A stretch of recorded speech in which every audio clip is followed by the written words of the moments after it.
Halo, selamat datang di channel YouTube aku. Terima kasih untuk kalian yang masih menonton dan mendengarkan cerita di channel aku ini. Semoga kalian selalu diberikan kesehatan ya. Dan untuk kalian yang kurang sehat, aku doakan semoga lekas sembuh. Nah, sebelum kita masuk ke ceritanya, jangan lupa untuk subscribe dan like videonya ya. Dan juga share cerita ini jika kalian ingin berbagi ke orang lain. Doaku selalu menyertai kalian. Cerita sebelumnya, Elia dengan semangat menjelaskan apa yang sedang dialami oleh rakyat Mesir.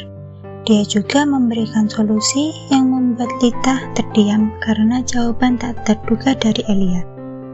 Namun tak berapa lama Elia menjelaskannya, tiba-tiba Lita memberi hormat yang membuat Elia menoleh ke arah belakang.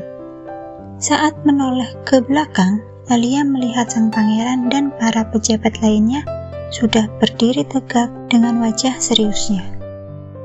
Salah satu pejabat mulai mendekati Elia dan berkata, "Bagaimana Nona tahu tentang perpajakan?" "Aku hanya meneliti sedikit tentang perpajakan.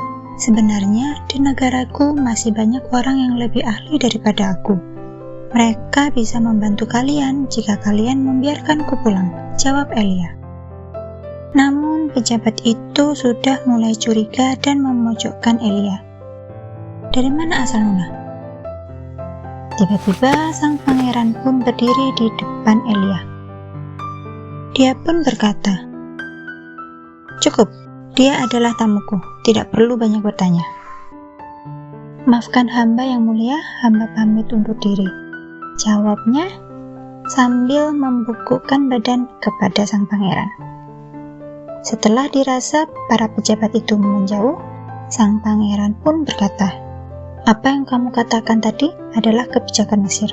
Bagaimana kau bisa mengetahuinya secara lengkap?" tanya sang pangeran. Aku hanya mempelajarinya dari orang lain," jawab Elia singkat. "Orang lain?" tanya pangeran lagi. Saat itu Elia segera memberikan tawaran kepada pangeran. Tawaran untuk mengizinkan Elia kembali ke negaranya. "Nefertari, kau begitu paham negaraku. Bagaimana mungkin aku akan membiarkanmu meninggalkan Mesir?" jawab pangeran sambil memojokkan Elia pada pilar di belakangnya. Elia pun terkejut dengan gerakan pangeran yang tiba-tiba. Saat itu juga pangeran mendekatkan wajahnya ke Elia. Elia pun berkata, "Apa yang ingin kau lakukan?" Melihat ekspresi Elia yang ketakutan, pangeran pun tertawa. "Kenapa kau begitu takut?" tanya pangeran di sela-sela ketawanya. "Kau begitu memahami Mesir. Kau pasti sangat berharap untuk ikut peringatan Sungai Nil, kan?" tanya pangeran pada Elia. "Peringatan Sungai Nil?" Pangeran pun menjelaskan bahwa 60 hari lagi Dewi Sungai Nil akan memberikan tanah yang subur pada Mesir. Sehingga untuk mensyukuri berkat yang telah diberikan, maka Mesir akan mengadakan upacara peringatan besar. "Dan aku akan melamarmu menjadi selir bersamaku," kata pangeran. "Selir?" tanya Elia tak percaya. "Benar," lanjut pangeran sambil mengecup pipi Elia. Namun Elia tiba-tiba mendorong pangeran dan berkata, "Aku tidak mau." Mendengar jawaban Elia, pangeran pun terkejut dan berkata, "Apa kau ingin kembali ke sisi Ason?" "Ya, itu adalah rumahku," jawab Elia. Pangeran yang tidak senang dengan jawaban Elia pun memukul pilar yang ada di depannya. Sambil mengepalkan tangan kanannya dan tatapan tajam pada Elia, pangeran berkata, "Ason ini sangat luar biasa. Aku ingin bertemu dengannya jika ada kesempatan." "Apa yang ingin kau lakukan?" tanya Elia khawatir. Pangeran pun tiba-tiba memeluk Elia dan berbisik memperingatkan Elia. "Ingat, Nefertari, aku adalah anak Fir'aun. Seluruh Mesir akan menjadi milikku, termasuk kau. Sebelum upacara peringatan, kau akan menjadi selirku," jawab pangeran sambil meninggalkan Elia sendirian. Istana Mesir 20 hari kemudian, Lita menemui Elia yang sedang bersantai di kamarnya. Lita memberitahukan bahwa besok akan diadakan acara peringatan Sungai Nil, dan saat peringatan itu berjalan, Fir'aun dan para pangeran juga ikut hadir. Elia terkejut dengan informasi yang baru disampaikan oleh Lita. Bagaimana tidak, acaranya lebih cepat dari prediksi sebelumnya, seperti disampaikan oleh pangeran. Di sela-sela penjelasannya, Lita hampir terjatuh saat mendengarkan pertanyaan dari Elia. Lita, siapakah nama Fir'aun yang sekarang? Nama pengagungan yang mulia Fir'aun adalah Seti, jawab Lita. Seti? Fir'aun pertama? Batin Elia setelah mendengar jawaban Lita. Elia pun kembali bertanya, apakah kalian menggunakan tenaga apung dan menggunakan air sungai untuk memperbaiki infrastruktur? Lita terkejut dengan pertanyaan Elia dan menjawab, ya, tentu saja. Setelah mendengar jawaban dari Lita, Elia pun sibuk dengan pikirannya sendiri. Melihat Elia yang sibuk dengan pikirannya sendiri, Lita pun berkata, Nefertari, apakah kamu melupakan sesuatu? Di peringatan besok, Yang Mulia akan melamarmu menjadi selir. Apa kamu tidak gugup sama sekali? Elia pun terkejut dengan apa yang dikatakan Lita dan berkata, awalnya memang gugup, tapi dia adalah pangeran pemegang kekuasaan sementara, dan Fir'aun sudah pasti tidak akan setuju dengan keputusannya yang tiba-tiba itu.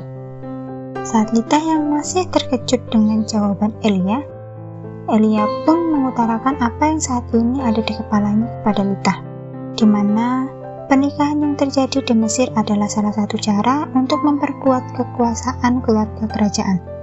Dengan dirinya yang bukan dari keluarga kerajaan, mana mungkin sang pangeran bisa sembarangan melamar menjadi selir. Setelah mendengarkan penjelasan Elia, Lita pun berkata, jangankan Yang Mulia Fir'aun, Dewan Majelis Tertinggi pun hampir dibuat gila karena keputusan itu.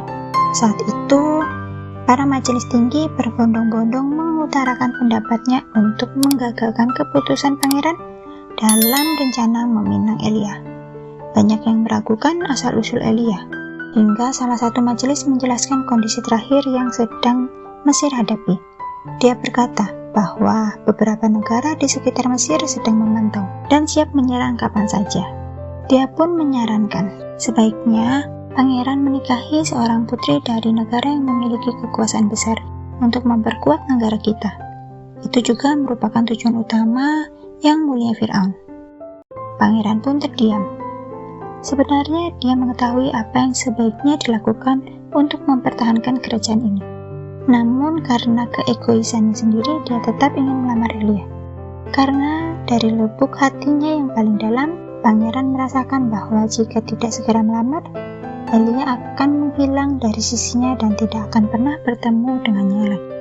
Setelah mendengar pendapat para majelis tertinggi, pangeran pun berkata, aku sudah mendengar pendapat dan saran kalian, tapi Nefertari tetap menjadi selir pendampingku, dan akan aku pikirkan lagi untuk saran terakhir tadi, jawab pangeran sambil meninggalkan ruangan rapat. Di ruangan yang berbeda, Elia tampak termenung di pinggir balkon kamarnya. Elia kesal karena tidak berhasil kabur dari istana. Elia juga tidak ingin menjadi selir sang pangeran. Saat sibuk dengan isi kepalanya itu, terlintas dalam pikirannya jalan terakhir untuk keluar dari istana, yaitu dengan melompat dari balkon kamarnya. Saat Elia melihat ke bawah balkon kamarnya yang dihiasi dengan derasnya sungai Nil, pangeran pun langsung memegang dan menarik Elia menjauhi balkon. Nefertari, apa yang kau lakukan? Sungai Nil sedang pasang, sangat berbahaya jika sampai jatuh. Ingatlah, kau adalah milikku. Siapa yang mau jadi milikmu? Jawab Elia dalam keterkejutannya. Pangeran pun menarik Elia menjauhi balkon dan mengecup keningnya dan bercerita bahwa semua yang dikatakan Elia tentang penambangan sesuai dengan prediksi Elia sebelumnya, dan piramid yang sedang dibangun akan selesai lebih awal. Mendengar penjelasan dari pangeran, Elia pun terkejut. Pantas saja beberapa hari tidak terlihat, batin Elia. Pangeran yang tidak senang karena merasa dicuekin oleh Elia pun tiba-tiba mengangkat dan mendudukkan Elia di pagar balkon. Kau melamun lagi? Siapa kau sebenarnya? Tanya pangeran sambil memandang mata Elia dengan dekat. Elia yang melihat perilaku pangeran pun tersipu malu dan mencoba menyadarkannya dengan memanggil namanya. Pangeran akhirnya tersadar dari lamunannya. Dia pun menurunkan Elia dari pinggir pagar balkon yang sedari tadi diduduki Elia. Saat itu pun pangeran berkata, apapun pertentangan yang terjadi setelah peringatan besok, aku akan segera mengadakan upacara untuk melamarmu.